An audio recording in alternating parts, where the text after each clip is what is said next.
dengan temuan yakni sejumlah besar entitas korporasi dan perorangan terindikasi kontribusi terhadap bencana bandang, dan Satgas PKH telah melakukan klarifikasi terhadap 27 perusahaan yang tersebar di 3 provinsi tersebut.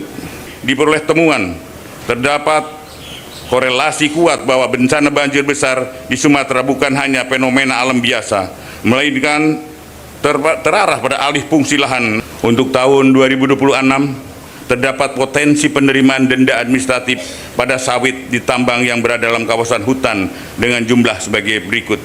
Potensi denda administratif dan sawit sebesar 109,6 triliun.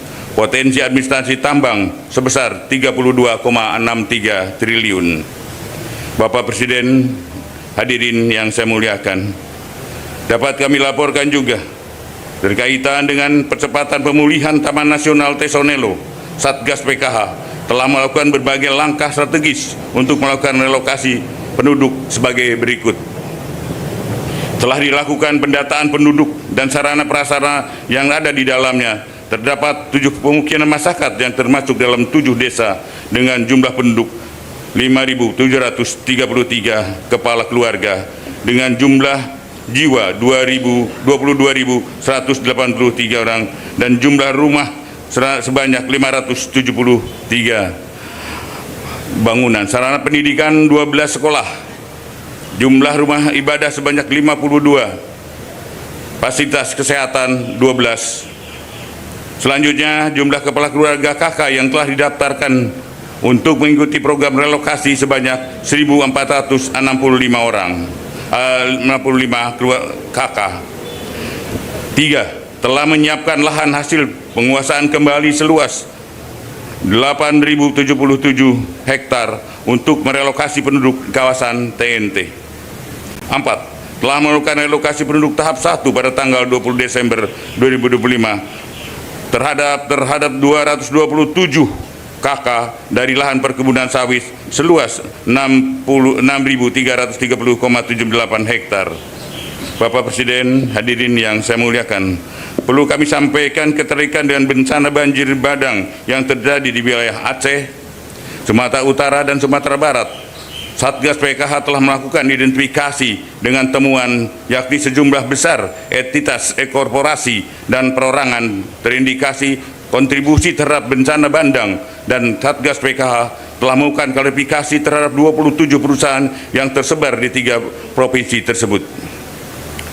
Adapun berdasarkan hasil klarifikasi Satgas PKH dan hasil analisa Pusat Riset Interdisipliner ITB, diperoleh temuan terdapat korelasi kuat bahwa bencana banjir besar di Sumatera bukan hanya fenomena alam biasa, melainkan terarah pada alih fungsi lahan yang masif di hulu sungai daerah aliran sungai yang bertemu dengan curah hujan yang tinggi, sehingga dampak hilangnya tutupan vegetasi di hulu daerah aliran sungai yang menyebabkan daya serap tanah berkurang.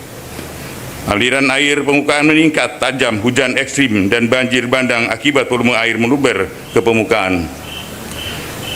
Adapun rekomendasi Satgas PKH menyikapi hal tersebut, yakni melanjutkan proses investigasi terhadap semua subjek hukum yang dicurigai, baik di Sumut, Aceh maupun Sumbar, yang melibatkan seluruh stakeholder. Satgas PKH, Kementerian Lingkungan Hidup, Kementerian Kehutanan, Polri guna menyelamatkan langkah menghindari tumpang tindih pemeriksaan dan percepatan penuntasan kasus secara efektif sesuai dengan ketentuan hukum yang berlaku. Sebelum menghadiri laporan ini, saya sampaikan tidak lupa saya mengucapkan apresiasi yang rasa terima kasih yang sebesar-besarnya kepada segenap jajaran kementerian, lembaga yang telah bekerja keras mewakafkan waktu dan tenaganya untuk bersinergi dalam upaya penertiban kawasan hutan yang tergabung dalam Satgas PKH bentukan Bapak Presiden. Hukum harus tegak dan penegakan hukum yang tegas diperlukan seluruh rangka penjaga stabilitas nasional. Kita pastikan bahwa kehutanan sebagai karunia Tuhan Yang Maha Esa merupakan anugerah yang dimiliki bangsa Indonesia, harus dikelola dan dilestarikan untuk kepentingan rakyat, bukan hanya untuk kepentingan segelintir kelompok orang.